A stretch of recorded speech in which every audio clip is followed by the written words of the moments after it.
गाउँ सहर सारा गुन्जाउने यो हो रेडियो सान्वी 96.4।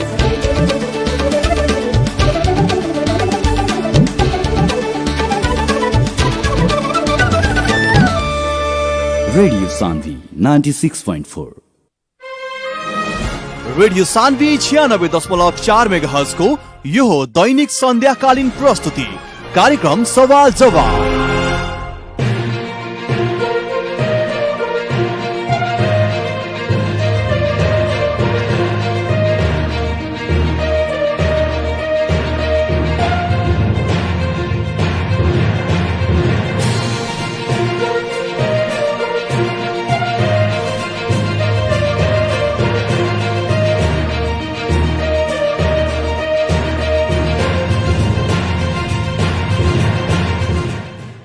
नमस्कार आ हार्दिक स्वागत बा रेडियो सान्वी 96.4 मेगाहर्ट्ज के प्रस्तुति कार्यक्रम सवाल जवाब में।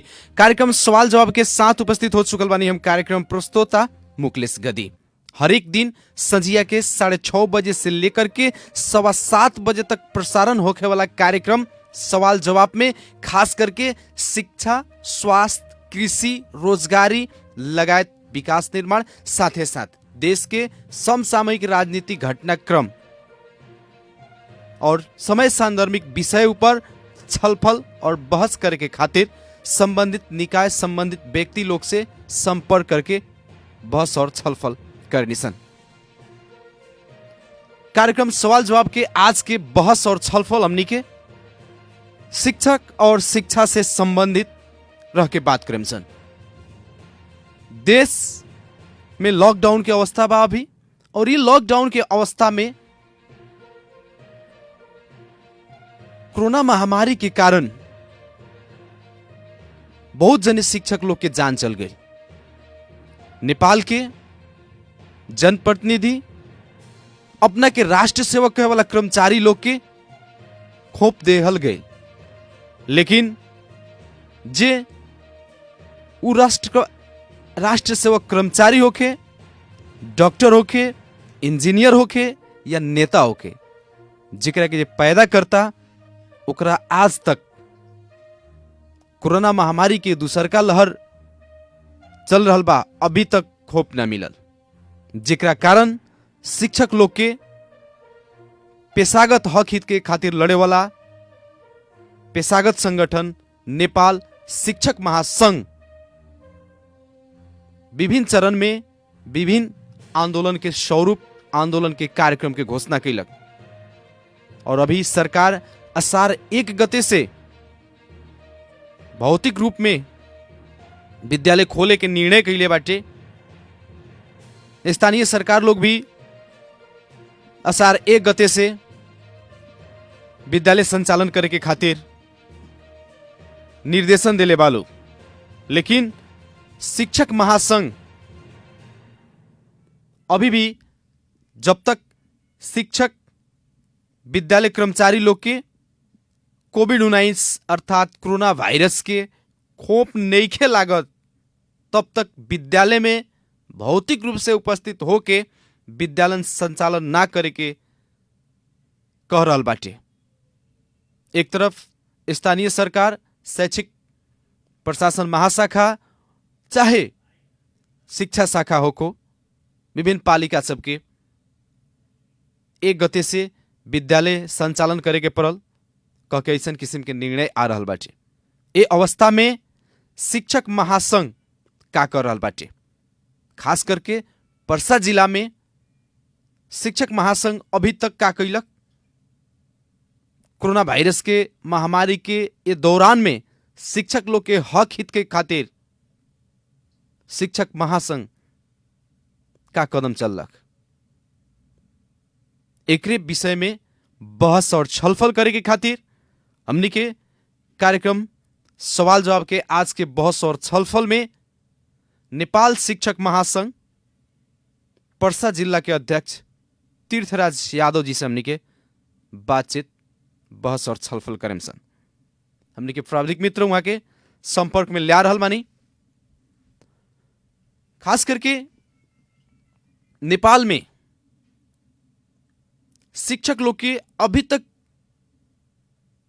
और जौन संस्था बाड़ा सन और जौन निकाय बा और जौन कर्मचारी बाटे उ कर्मचारी लोग के शिक्षक लोग के देखे वाला जौन नजरिया बाटे आज तक परिवर्तन ना भइल। शिक्षक गुरु होला और गुरु के जौन किस्म से सम्मान होके के चाहिए शिक्षा और शैक्षिक क्षेत्र में लागल व्यक्ति लोग के नेपाल में जौना किस्म के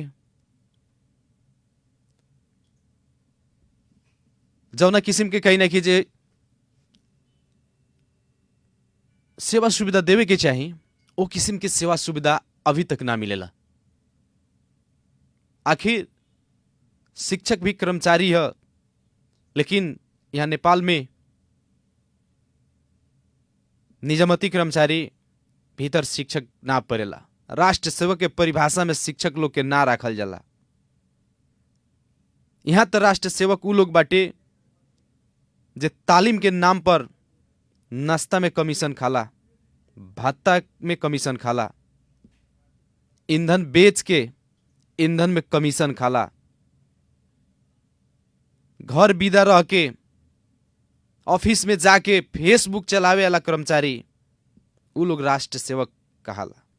लेकिन जौन व्यक्ति 10 से 4 जाके स्कूल में नटी फाड़ फाड़ के चिल्ला चिल्ला के 7-7 घंटी पढ़ा के चक डस्टर के गर्दा खा के मार्कर के करीखा अपना शॉर्ट में लगा के मेहनत करे वाला शिक्षक के ये देश, यहाँ के शासक, यहाँ के प्रशासक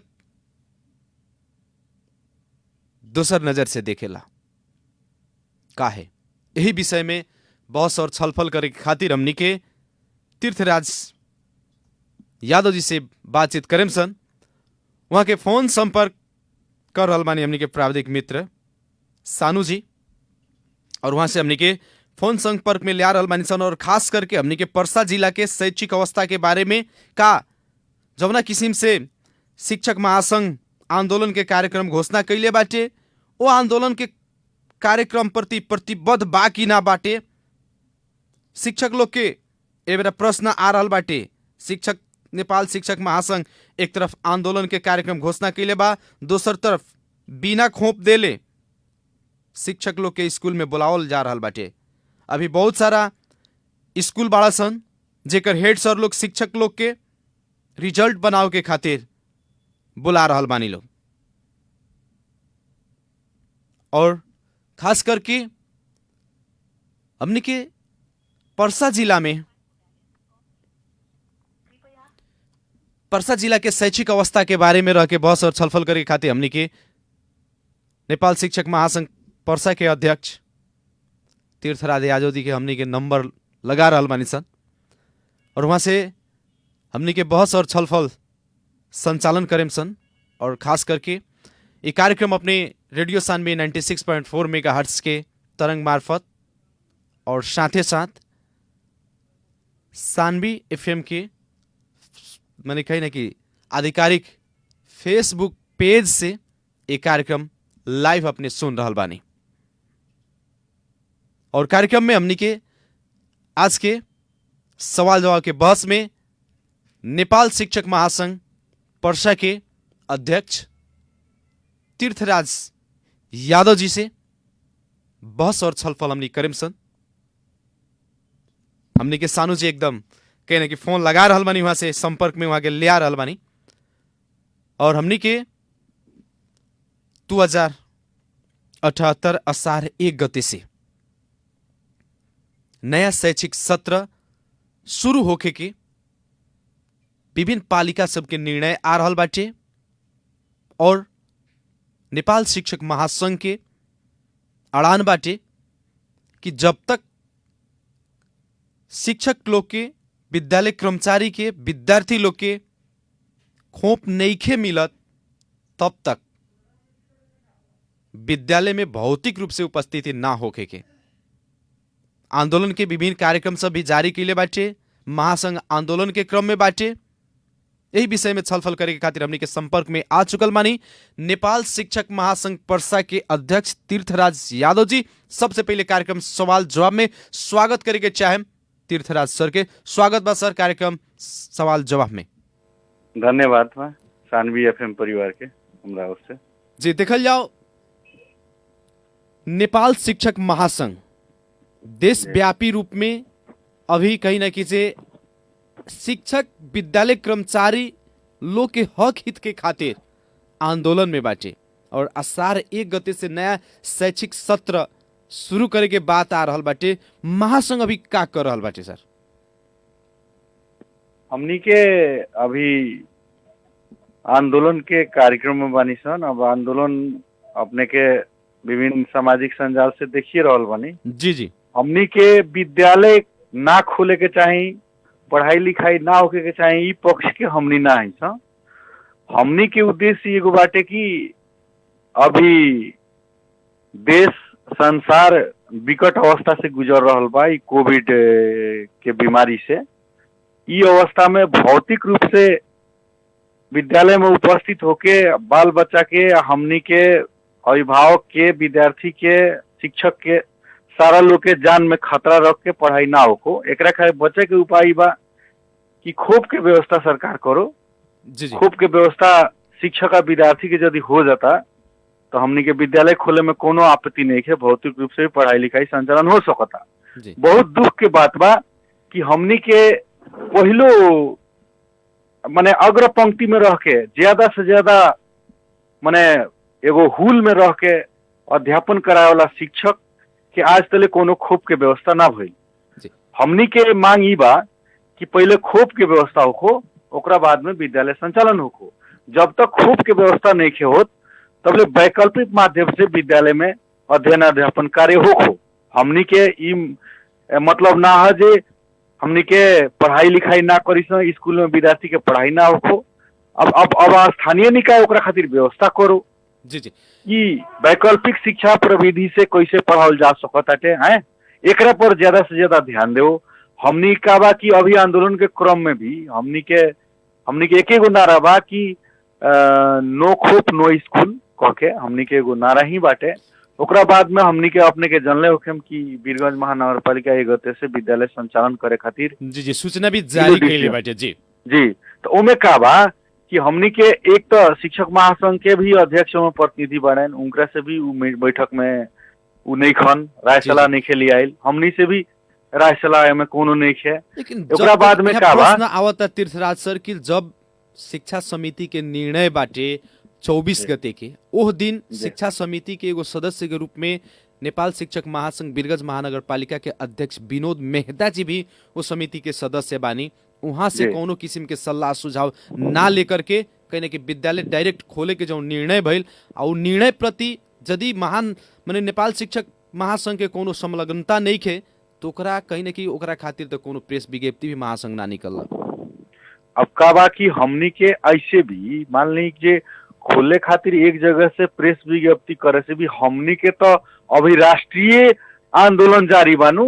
जी जी। राष्ट्रीय रूप से नु अपने देखतानी मीडियम में अपने कहम तो एक एक को हम कार्यक्रम के बारे में बताएम। हमनी के 34 सूत्रीय मांग बाटे। 34 सूत्रीय मांग में ई भी तो मांग बाटे कि खोप न लगाए समय विद्यालय संचालन हुँदैन भौतिक रूप में।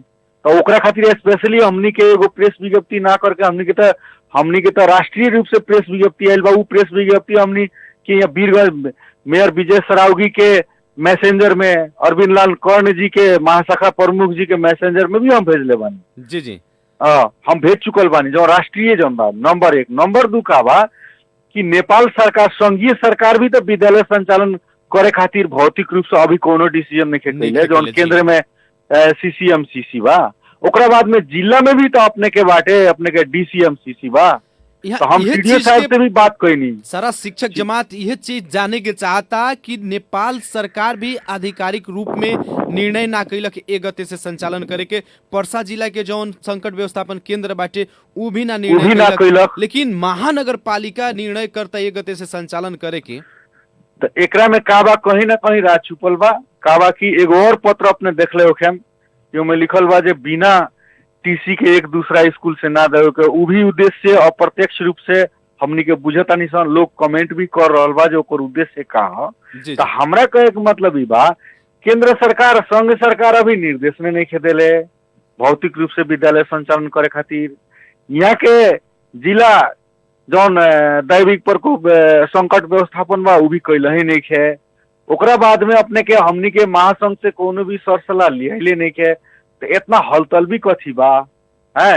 एक नंबर में, दूसरा नंबर हम 30 गते तक लॉकडाउन बाटे। जी जी लॉकडाउन के 30 गते तक लॉकडाउन बा। एक गते लॉकडाउन कथी होई, अपने के निषेधाज्ञा जारी होई कि हटी, अभी तो ये ऑन बा। अभी भी अपने के हम यहाँ प्रतिमा चौक से अपने से बातचीत कर रहा बानी। अभी भी अपने पत्रकार यहाँ पत्रिका प्रतिमा चौक में देखी जी यहाँ कितना मोटरसाइकिल जमा भइल बा, प्रहरी कितना मोटरसाइकिल यहाँ जमा कैले बा।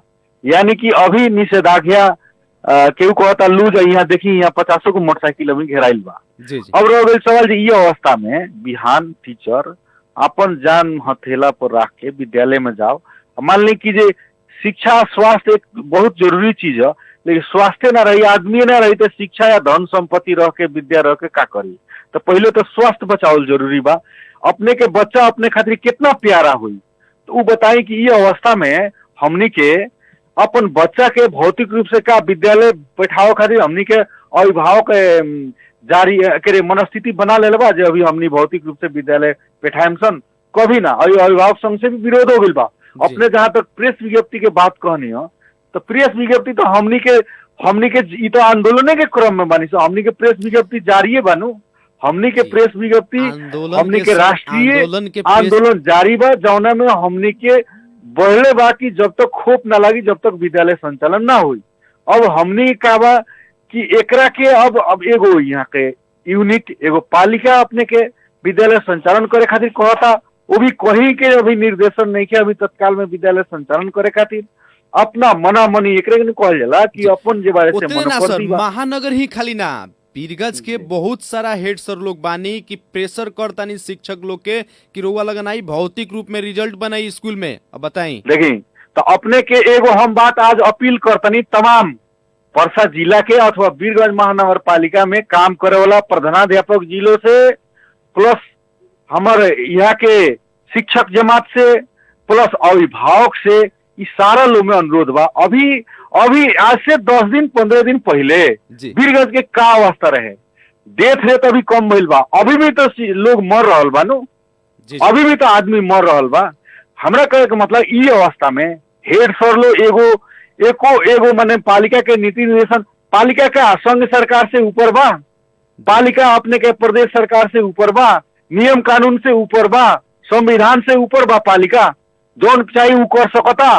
तो हम आज अपने के एफएम के माध्यम से घोर विरोध करता नहीं ई बात के कि अपने लगन एगो पालिका के निर्देशन से ई विद्यालय में शिक्षक के जबरदस्ती बुलावे ला काम अपने लगन मत करी। हेड सर लोग से अनुरोध बा, शिक्षक लोग से भी अनुरोध बा कि अपने लगन भौतिक रूप से विद्यालय में उपस्थित नहीं होके के, ओकरा खातिर हमनी के आंदोलन जारी बा, ओकरा खातिर हमनी के लागल बानी सन जब तक खोप के व्यवस्था नहीं। अभिभावक लोग से भी अनुरोध बा कि अपन बच्चा ये अवस्था में अपना भौतिक रूप से विद्यालय में बैठाएम, तो अपने के बच्चा मरता तो ओकर जिम्मा के ली, महानगर पालिका ली, जो डिसीजन कैले बा उ ली, अपने के बच्चा का फिरता हो सकता। ऐसा अवस्था में हमनी के गंभीर रह के काम करे के बा। प्रधानाध्यापक जिलों से, शिक्षक जिलों से अनुरोध बा कि महासंघ अपने के साथ में बा, महासंघ अपने के आग्रह करता कि विद्यालय अभी जब तक खोप के व्यवस्था नहीं के हो, विद्यालय नहीं के खोले के, एतवार के भी हमारे वो विज्ञप्ति जाई अपने ला उकरा के देखेम। ओकरा बाद में हमनी के केंद्र में आज भी अपने के राष्ट्रीय लेवल पर जूम बैठक रख, काल भी प्रदेश लेवल पर जूम बैठक रख। ये सारा कार्यक्रम हमनी के हो रहा बा। अपने के हमनी के एक उद्देश्य बा, पहल का चरण में शिक्षक लोग को पहले खोप लागो, ओकरा बाद में विद्यालय संचालन हो। हमनी के विद्यालय संचालन के विरोध में नहीं की सन, लेकिन सुरक्षित तौर से हमनी के बच्चा लोग भी सुरक्षित रहो, शिक्षक भी सुरक्षित रहो, अभिभावक भी सुरक्षित रहो। ये अवस्था में भौतिक विद्यालय ना तो वीरगंज महानगर पालिका इतना दक्ष नेपाल के एगो आर्थिक नगरी के एगो महानगर वीरगंज महानगर एकरा खातिर ऑनलाइन क्लास कल कोनो बड़का भारी बात नहीं है। आजकल तो सब लोग लगे बाटे अपने के, खास करके गांव के देहात में एगो गार्जियन लगे एंड्रॉइड मोबाइल नहीं के, गरीबी बा। लेकिन वीरगंज महानगर पालिका के अपने के जितना भी लोग बाटे लगभग घर परिवार में एगो बच्चा लगे नहीं के, लेकिन गार्जियन लगे तो एंड्रॉइड मोबाइल बाटे। तो उसे हमनी के चाहना बा कि अभी वीरगंज महानगर पालिका ऑनलाइन क्लास की व्यवस्था करो। अभी भौतिक रूप से विद्यालय में अगर पढ़ावे के लिखावे के वातावरण अभी नहीं के, संघ सरकार भी निर्देशन नहीं के तले, जिला के भी अपने के सीडीओ साहब से भी बात मिल बा, वहाँ के भी कहते नहीं, हमरा भी मालूम नहीं के, कोनो किस्म के निर्देशन नहीं के। ये अवस्था में हमनी के इदा कह रहे वो भक्सी झोंकल वाला काम वीरगंज महानगर पालिका हमनी के शिक्षक के, हमनी के विद्यार्थी के, हमनी के अभिभावक के भक्सी झोंके वाला काम कर रहा बा। ये मत करो। वीरगंज महानगर पालिका से भी मेयर साहब से खास के भी शिक्षा समिति के वहाँ का अध्यक्ष है, EFM के माध्यम से हमारा आग्रह बा कि अपने भी एकरा पर ध्यान दी, पुनर्विचार करी। हमनी के जो बारे से ये भक्सी झोंके वाला काम है ना, तो अपने के सक्षम मानी तो अपने खोप लगाई, खोप लगावला के बाद में संपूर्ण शिक्षक के विद्यार्थी के खोप लग जाओ, ओकरा बाद में विद्यालय खुलो। हमनी विद्यालय खोले के विरोधी ना है सन जी। तीर्थराज सर, यहाँ एगो प्रश्न आवता कि नेपाल में जी अग्रपंक्ति में सुरक्षाकर्मी, स्वास्थ्यकर्मी लोग ही खाली रहेला, लेकिन शिक्षक जे स्वास्थ्यकर्मी के जन्म देता, सुरक्षाकर्मी के जन्म देता, अपना के राष्ट्र सेवक समझे वाला, तालीम के भत्ता में कमीशन खाए वाला, नाश्ता में के डिब्बा में कमीशन खाए वाला, कार्यालय में जाके फेसबुक चलावे वाला लोग अग्रपंक्ति में बाटे। लेकिन जे अपन गला फाड़ के 10 बजे से 4 बजे तक चौक डस्टर के धूरा खा के ज्ञान देता वो अग्रपंक्ति में नहीं। एगो बात जानकारी खातिर महासंघ के जौन भूमिका खेले के चाहिए वो भूमिका नहीं खेलत महासंघ, ए पर शिक्षक लोग के दुख लाग रहा बाटे। सुनी का बा कि एगो बात कहता नहीं, अग्रपंक्ति में रहे वाला देश में माओवादी द्वंद्व काल रहे, अपने के मालूम बानू? जी जी। गांव में ही के रहे, गांव में का गाविस सचिव उस समय में गाविस सचिव लोग रहे ना रहे लोग।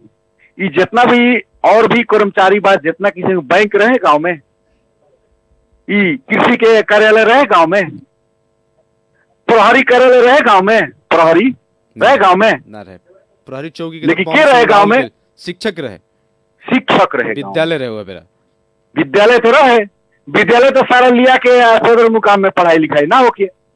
जनतांत्रिक आंदोलन काल में सारा जो से प्रहरी या सारा कार्यालय अपने के सदर मुकाम कैल गए, सदर मुकाम विद्यालय तो ना लिया गए। शिक्षक तो वे समाज में उतने बैठ के काम कैलक नो।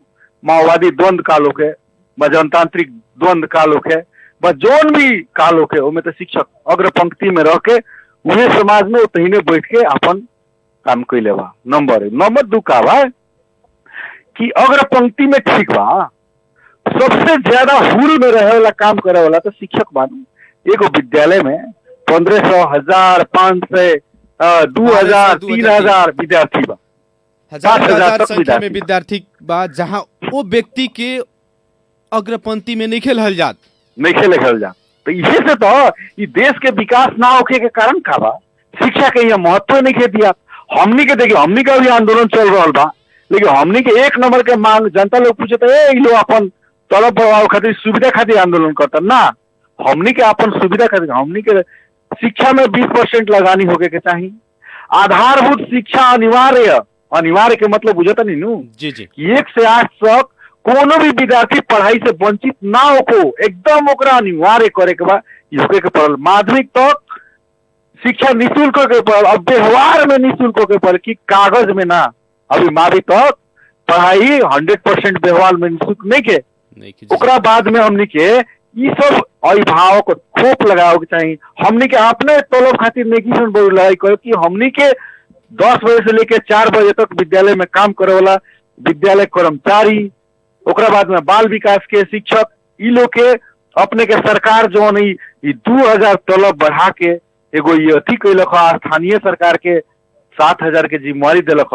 ए पर हमनी के विरोध बा जे ना, हमनी के जब 15000 भइल तो 15000 संघ सरकार एक मुष्ट देओ। ये तो महासंघ के लॉलीपॉप दिखा देल गेल कि कहीं ने कि जे महासंघ के आंदोलन रुकल नहीं थे। महासंघ के आंदोलन जारी बा।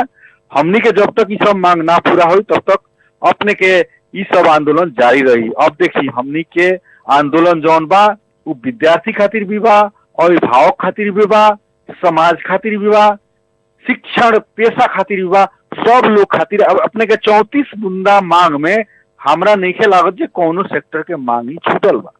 ऐसे हमनी के केवल एगो अपना खातिर लड़ाई ना लड़े निसन, हमनी के अपना विद्यार्थी प्रति एकदम हमनी चिंतित बानी सन। हमनी के पढ़ाई लिखाई कैसे होके के चाहिए।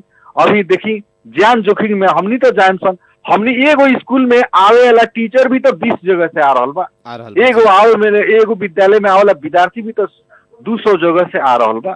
तो ऐसे एकरा के ध्यान रखे के बा। अभी के अवस्था वो ठीक नहीं है, जान रही तो सब बा, खूब लागो, खूब लागला के बाद में विद्यालय कुछ लोग जे शिक्षक लोग के हक हित ना चाहेला वैसन वैसन व्यक्ति लोग कमेंट कर रहल बाटे कि मास्टर लोग तो खाल बैठ के तलब खाला, बैठे खातिर ये लोग के पढ़ाओ के मन नहीं के करते, इसे आंदोलन करता, स्कूल नहीं के खोले के चाहत, वैसन लोग के का कहे के चाहे?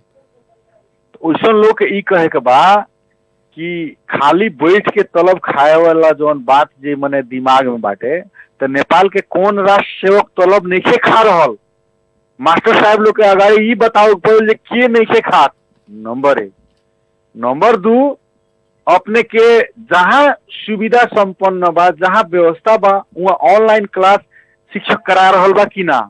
नंबर 3, हमनी के पढ़ावे लिखावे से भागत नहीं सन कि जान के जोखिम उ बच्चा के और अभिभावक के अपना जान के जोगावे के हमनी प्रयास में मानी सन। हमनी के तो मांग का बा बिहान खोप पढ़ो, है ओकरा बाद से विद्यालय भौतिक रूप से संचालन हो। नते बिना खोप के बिहान कोनो बच्चा के हो जाता तो वहाँ देखी बिहान के अवस्था में पहलो वहाँ के टारगेट वहाँ के शिक्षक, वहाँ का प्रधानाध्यापक हुई का। एगो गार्जियन का अगर बच्चा के कुछ हो जाए नु तो बहुत बुरा असर पड़ी। सारा जिम्मेवारी हेडमास्टर के ऊपर, हमारी जिम्मेवारी पहले हेडमास्टर के ऊपर। तो वो हेड सर लोग से हमारा आग्रह बा कि अपने हम सोची, अपने डराई न, खुटा मत कमाई। अपने के साथ में शिक्षक महासंघ बा, पूरा राष्ट्रव्यापी समस्या। एगो देश भर में वीरगंज महानगर पालिका के निर्देशन में रोवा लागन अपना लेटर पैड में फट अब स्कूल आओ फलानो गर्नो। लेकिन यहाँ देखिए अभी देखिए अपने के कि सर यहाँ लोग हमनी के प्रधानाध्यापक लोग प्रेशर करल बानी, अपने लगन के जैसे भी स्कूल आवे के परी, अपन रिजल्ट बनावे के परी। रिजल्ट तो घर में भी बन सकता नु, बैठ के स्कूल में बुलाओ तो जरूरी नहीं नु। सुनी ना, इंटरनल रिजल्ट तो घर में भी बैठ के बन सकता नु। बहुत विद्यालय के रिजल्ट तो घर में हो चल रहा बानू। विद्यालय जाए के रिजल्ट निकाले खातिर, रिजल्ट बनाओ खातिर कोनो जरूरी नहीं के ना विद्यालय गइल कि विद्यालय में ही जाए तो रिजल्ट बनी।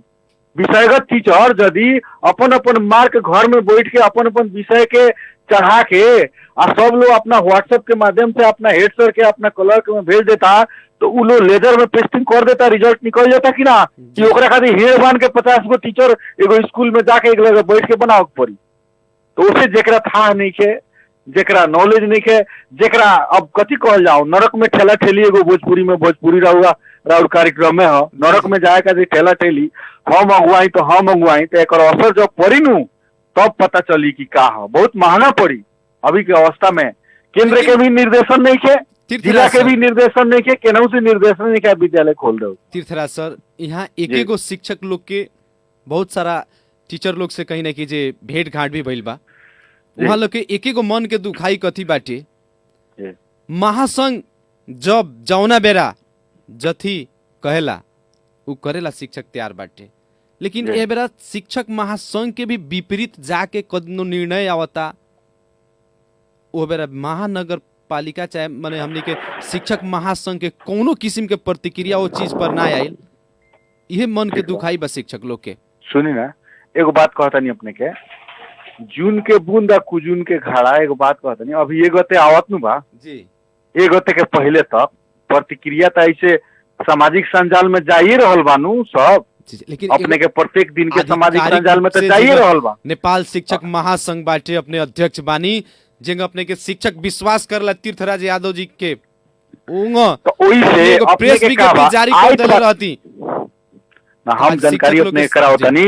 हमनी के राष्ट्रीय लेवल से ही प्रेस विज्ञप्ति बा, जौन प्रेस विज्ञप्ति हमनी के हर एक जगह लेकिन आइतवार के नेपाल शिक्षक महासंघ जिला कार्य समिति के भी प्रेस विज्ञप्ति जा रहल बा।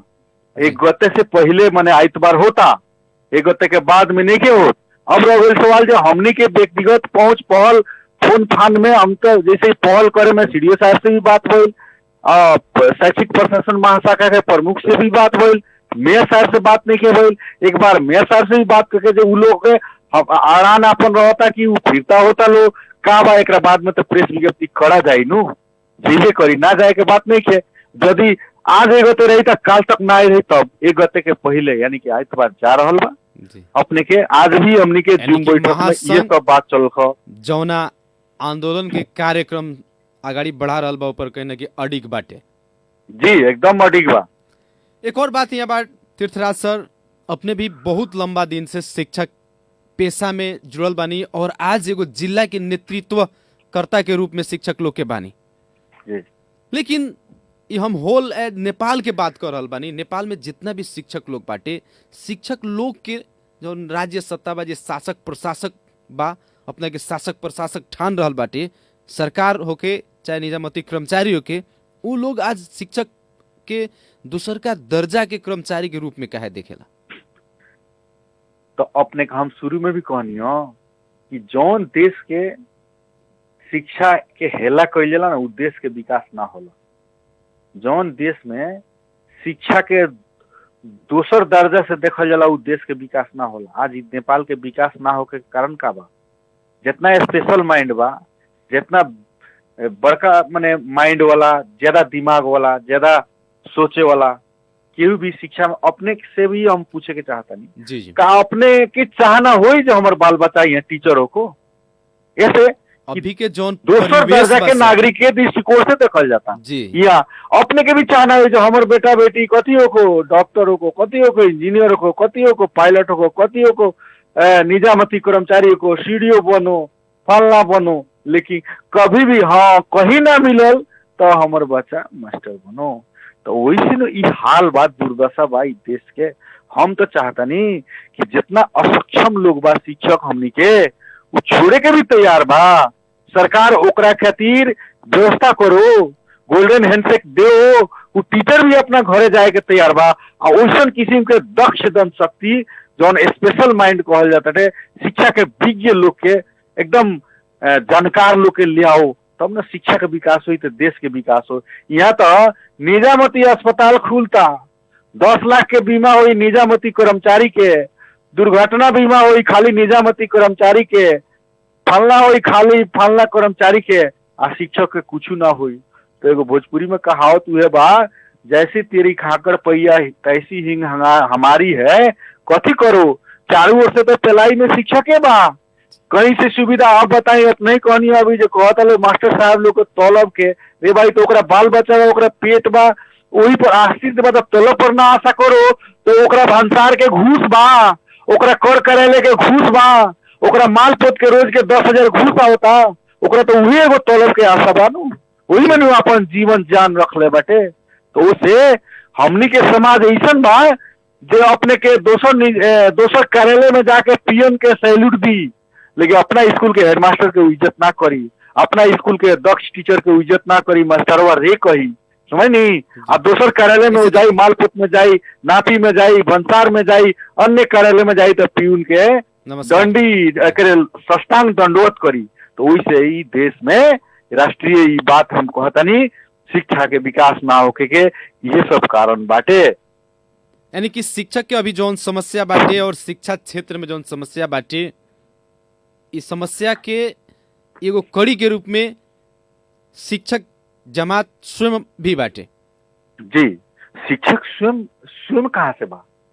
शिक्षक स्वयं कहाँ से बा? अपने के का बा कि हम एगो बात कथी कहे के चाहनी है, जो गोल्डन हैंडशेक के जौन बात उठेनी है नु, जी जी, ये 5 वाला बराबर नहीं है। 100% टीचर परिपक्व नहीं है।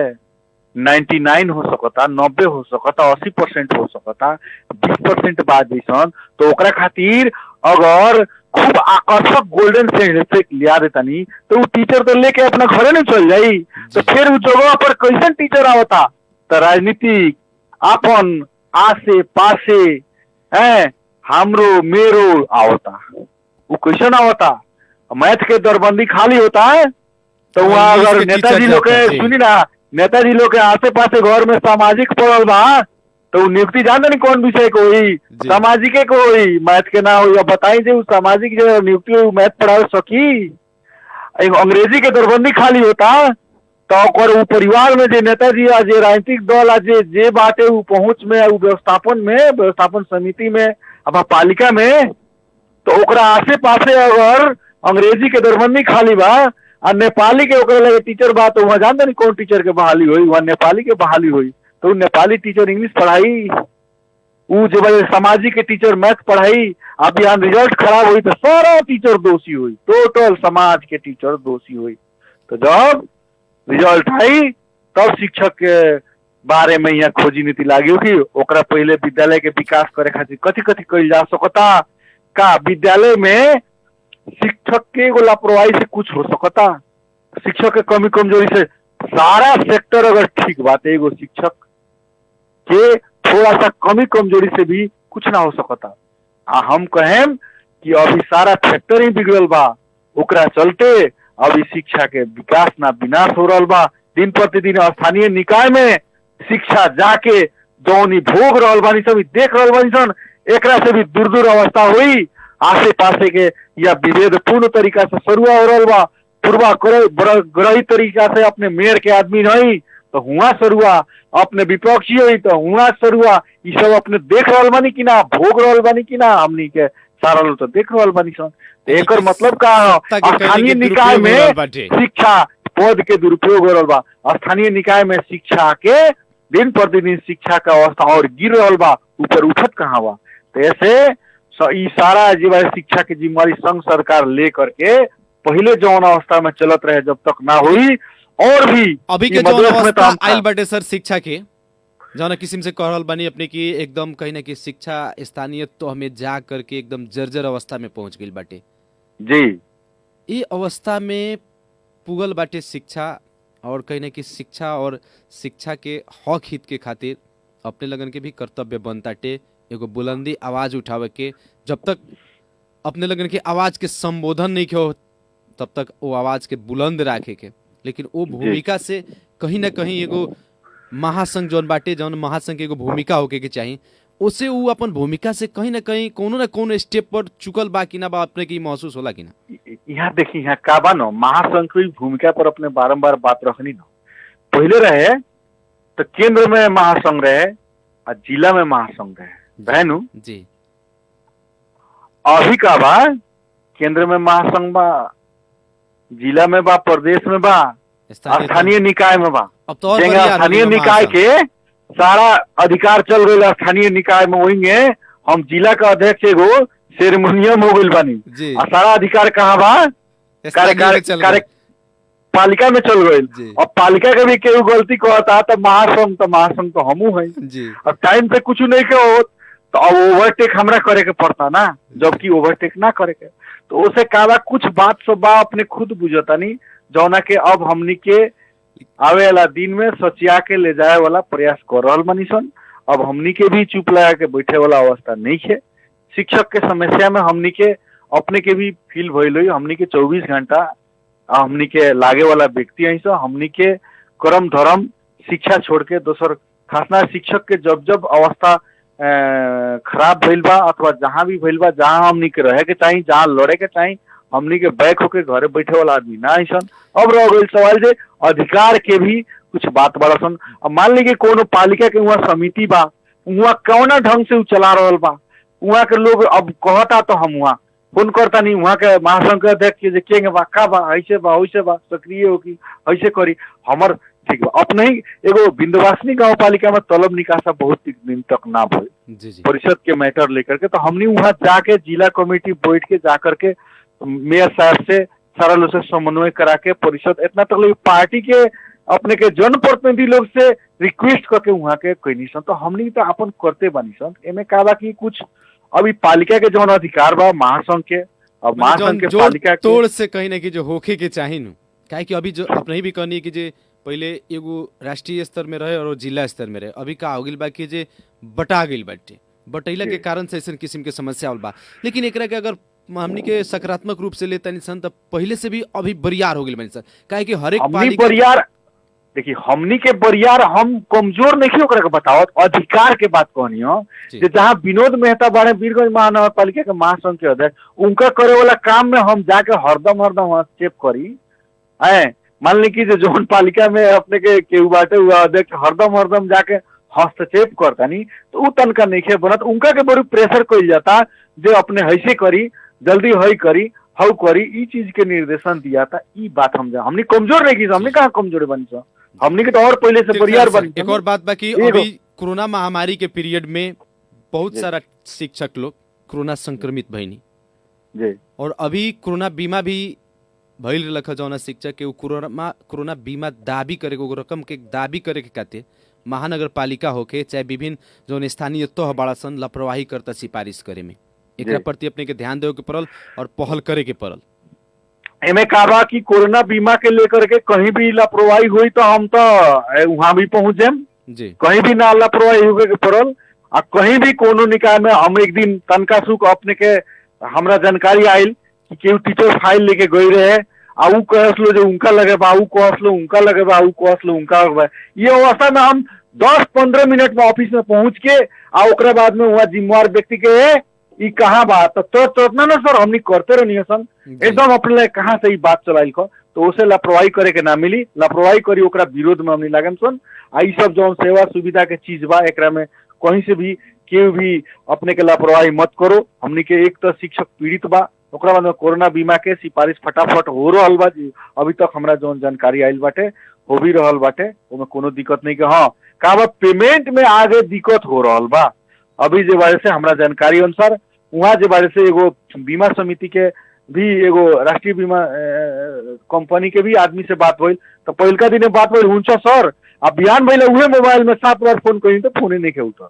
तो ई सब राष्ट्रीय लेवल से भी कुछ लापरवाही बा, एकरा खातिर हमनी के एकजुट होके हमनी के राष्ट्रीय कमेटी में भी आज के जूम के बैठक में ई बात हम रखले भी बानी, आ ओकरा बाद में हमनी के अन्य भी कार्यक्रम में हम सब ई सब आवाज उठा रहल बनी सन, एकरा में लापरवाही ना हो।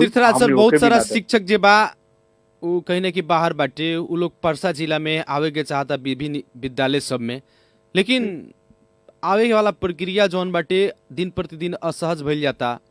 एकरा प्रति महासंघ और तीर्थराज यादव जी के भूमिका का बा? बाहर जिला में टीचर बा, जिला में दरबंदी खाली बा, जहाँ व्यवस्थापन समिति हुई, जहाँ के पालिका सहमति दी वहाँ हुई 100% हुई। लेकिन एमे एगो का बा कि जौन शिक्षक सेवा आयोग में जहाँ जैसे वीरगंज महानगर पालिका में 70 गो सीट रिक्त दिखा देवल बा जी, आ यहाँ 75 गो सीट बा खाली, तो 5 गो पर यहाँ जिलांतर शुरू हुई। 5 गो पर यदि हो जाता है, अब 75 गो यहाँ रिक्त के 70 गो रिक्त देखा, 70 गो हमनी के रिक्त नहीं रखे के पड़ी। इस परिस्थिति में 100 गो रिक्त हुई वही पर हुई, जितना कि जैसे कि अपने के कितना समझनी, जैसे 70 गो यहाँ रिक्त दिखा देवल बा, जे वीरगंज महानगर पालिका हम एगो सच्चाई उदाहरण देता नहीं, 70 गो यहाँ पराबी रिक्त बा, आ यहाँ 75 गो अभी देखल जाता रिक्त बा, 5 गो दरबंदिया पर अपने के जिलांतर शुरू हो सकता।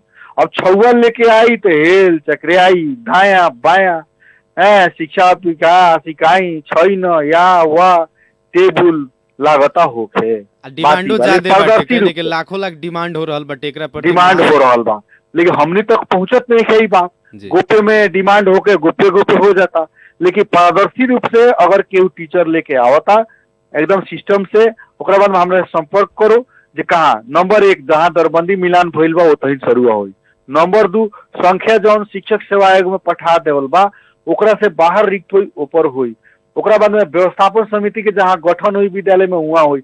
अब गलत तरीका से हमनी करा के फाइल ले आन तो लाख 2 लाख 3 लाख के तो बार्गेनिंग हुई रहल बा। और दूसरा बात का बा जे सरकार भी वही में बा, हमनी के तो प्रतिकूल सरकार बा, प्रतिगमन सरकार बा, यहाँ तो सुनवाइए नहीं है, संविधान और विधान के कोनो पालने नहीं है। तो उसे ये लॉकडाउन ना रही, आइए अपने के ये जो महामारी ना रही, तो हमनी के भौतिक अवस्था में भौतिक कार्रवाई भी शुरू करती सन। कुछ बात सब अपने जो लाखों लाख के बात कहनी नु, तो सब हमने कारण हमनियों ऊपर उतरो रहती सन, लेकिन अभी तो हमनी के भी मजबूरी बाई से हुल में ज्यादा संख्या में उपस्थित नहीं होके पड़ल।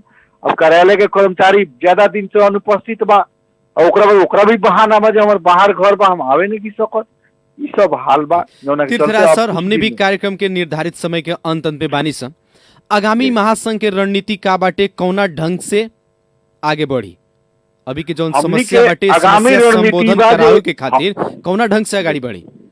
हमनी के कार्यक्रम जितना भी बाटे अपने के चल रहल बा, आंदोलन के कार्यक्रम जारी बाटे। हमनी के विगत में कुछ बात सब हम जानकारी करावे चाहे, समय कितना बा। हमनी के जेठ 5 गते प्रधानमंत्री के हमनी अपन खुला पत्र देनी सन, ओमे हमनी के 34 सूत्रीय मांग जौन बाटे नेपाल सरकार और शिक्षक महासंघ के बीच में जौन समझौता भइल बा उ लागू होको कह के जेठ 7 गते हमनी के शिक्षा मंत्री और अर्थ मंत्री के मोबाइल में देश भर के हमनी के पदाधिकारी, शिक्षक, कर्मचारी मैसेज कैनी सन कि ईसीडी या विद्यालय कर्मचारी के तलब बढ़े के चाहिए। जेठ 9 गते राजनीतिक दल महासंघ के बीच में अंतरक्रिया कैनी सन। अपने के जेठ के 23 गते हमनी के जिला में हमनी के जूम बैठक कैनी सन। जेठ के 25 गते सामाजिक संजाल में हमनी के हमरो मांग पूरा कर सरकार कह के 30 सेकंड के हमनी के एगो वीडियो सार्वजनिक कैनी सन। ओकरा बाद में 21 गते हमनी के एगो जेठ 21 गते खोप नगला में विद्यालय संचालन हुँदै न कैनी सन। 27 गते अपने के प्रदेश स्तरीय अंतरक्रिया कार्यक्रम भइल। 28 गते अपने के राष्ट्रीय रूप में कार्यक्रम भइल। 29 गते अपने के जेठ के पूर्व शिक्षा मंत्री लोग से अंतरक्रिया कार्यक्रम भइल। अपने के 31 गते जेठ के अपने के विद्यार्थी के संघ संस्था, अभिभावक, विद्यालय व्यवस्थापन समिति, शिक्षा में काम करे वाला संघ संस्था से भी हमनी के जूम बैठक बा राष्ट्रीय लेवल पर। ई हमनी के जितना भी कार्यक्रम सब जारी बा। आगामी दिन में हम 1 गते के बाद अपने लगन के आंदोलन रही कि खत्म हो जाई? एकदम 1 गते के बाद स्कूल खुल जाई। 1 गते से हमनी के आंदोलन जारी रही। 1 गते से विद्यालय खोले के अभी कोनो किस्म के बात नहीं है। एकदम हमनी के आंदोलन जारी बा। प्रधानाध्यापक, शिक्षक लोग से आग्रह बा विद्यालय नहीं के जाएगा भौतिक रूप से, हाँ वैकल्पिक माध्यम से विद्यालय में पठन पाठन करेगा बा। ये हमारे आह्वान बा साथी लोग से। जी धन्यवाद तीर्थराज सर, इतना व्यस्तता के बावजूद भी कार्यक्रम सवाल जवाब के खातिर और शिक्षा और शिक्षक लोग के कहीं ना कहीं समय सांदर्भिक बहस और छलफल के खातिर समय देनी, एक अपने के ढेर सारे धन्यवाद देम। अंत में जाते जाते एक कार्यक्रम अभी बहुत सारा शिक्षक लोग सुन रहा बानी, अभिभावक लोग भी सुन रहा बानी, संबंधित निकाय के व्यक्ति लोग सुन रहा बानी, का कहे के चाहे कार्यक्रम के मार्फत से? इस कार्यक्रम के मार्फत हम सब लोग में अपील करे के चाहे जे अभी के अवस्था बहुत खराब अवस्था बा, ज्ञान ना रही, शिक्षा, धन संपत्ति, पैसा विद्यता का करी, उसे हमनी के वैकल्पिक शिक्षा के विधि के माध्यम से हमनी के विद्यालय में पठन पाठन के व्यवस्था को रिजल्ट निकाले के बाद हेड सर, शिक्षक, अभिभावक, विद्यार्थी से आग्रह बा कि अपना अपना घर में रिजल्ट बना दी लोग, अपने के खोप लाग जाई। ओकरा बाद में हमने खुद कहन जे चलल जाओ स्कूल में भौतिक रूप से पढ़ाई कर जाओ, घबराए के नहीं खे। ज्यादा जे बात से अग्र पंक्ति में होके विद्यालय खोली और नमूना कोनो पुरस्कार नहीं खेले के अभी पहले जान बचाई। जान बचला के बाद में अपन जान ही सिर्फ ना विद्यार्थी के भी जान, हमनी के तो बाटे जान खतरा में हमनी के तो लड़ के जीत भी सकत नहीं सन, लेकिन वो बच्चा के हो जाए कोरोना तो बिहान के अवस्था का हुई। हेड सर लोग बार-बार प्रेशर कर रहल बा, टॉर्चर कर रहल बा फोन कर के, वहां लोग के ना कुछ कहेम का? उसे तो हम ओहे लोग तो कहता नहीं जे इतना टॉर्चर मत करी, अपने के पुरस्कार नहीं के मिले वाला। अपने के बिहान विद्यालय में कोनो दुर्घटना हो जाए तो अपने के बिहान के दिन में वो व्यक्तिगत इशू हो जाए। ऐसे कि संघ सरकार भी अपने के विद्यालय संचालन करके नहीं के कहले, अपने के यहाँ के भी जिला में दैनिक प्रकोप जो समिति बाटे वो भी नहीं के कहले खोले के। अपने के प्रदेश सरकार कहीं से अपने के एगो पालिका के निर्देशन से अभी विद्यालय भौतिक रूप से ना खुली, विद्यालय भौतिक रूप से ना खुली, विद्यालय में पठन पाठन वैकल्पिक माध्यम से हुई। ये हमार अपील बा। जी चलिए, बहुत बहुत धन्यवाद बाटे। और एकरा संबंध में एगो आधिकारिक प्रेस विज्ञप्ति भी जारी करे के पड़ल। बहुत महानगर पालिका लोग के जिला कमेटी के सर बहुत सारा पालिका बा जौना के नेपाल शिक्षक महासंघ के अध्यक्ष लोग बानी, वहाँ लोग के कहीं ना कहीं भूमिका भी कहीं ना कहीं निष्क्रिय होते जा रहा बाटे। तो कम से कम कोऑर्डिनेशन और समन्वय सहकार्य करके जौन आंदोलन महासंघ आगाड़ी बढ़ी बाटे, एकरा के कहीं ना कहीं जब तक खोप नहीं खे मिलत तब तक जिंदा रखे के पड़ल। जी जी धन्यवाद। अपने लाइन के भी सानवी रेडियो परिवार के हमनी के एगो ई बात अपन राखे खातिर एगो अवसर देनी, जौन की एगो एगो गांव में जौन अथवा व्यक्ति में जौन एगो पड़ल हुई जे शिक्षक लोग पढ़ावे के डरे ना, हमनी के खोप लगा के विद्यार्थी के, शिक्षक के, अभिभावक के सब लोग सुरक्षित विधि प्रयोग करके हमनी के पढ़ाओ लिखाओ जाओ। ई एगो आज बात प्रश्न आवे खातिर समय देनी, एकरा खातिर सानवी के बहुत बहुत धन्यवाद। आवेला दिन में भी ऐसा के समय सांदर्भिक बहस और छलफल के खातिर अपने से बातचीत करबे करेम सन। फिलहाल हमनी के समय के अंत में बानी सन, इसे अपने से विदा चाहेम सन। नमस्कार। आदरणीय जन समुदाय, कार्यक्रम सवाल जवाब के बहस और छलफल कुछ आज हमने के थोड़ा समय सांदर्भिक भइला के कारण कुछ अपना निर्धारित समय से हमने के आगे 5-6 मिनट गुजर चुकल बानी सन। इसी कार्यक्रम सुन के साथ देनी एकरा अपने के ढेर सारा धन्यवाद। विशेष धन्यवाद कार्यक्रम में बहस और छलफल के खातिर समय देनी हमने के नेपाल शिक्षक महासंघ पर्सा के अध्यक्ष तीर्थराज यादव जी के भी बहुत बहुत धन्यवाद देंगे। और खास करके हमारा आवाज के अपने के रेडियो सेट तक पहुंचाओ में, अपने के मोबाइल सेट तक पहुंचाओ में सपोर्ट करनी टेक्निकली रूप से प्राविधिक मित्र कृष्ण जी के भी बहुत बहुत धन्यवाद देते हुए कार्यक्रम सवाल जवाब के आज के बहस और छलफल से हम कार्यक्रम प्रस्तोता मुकलेश गदी आज के खातिर विदा चाहत बानी। प्रणाम।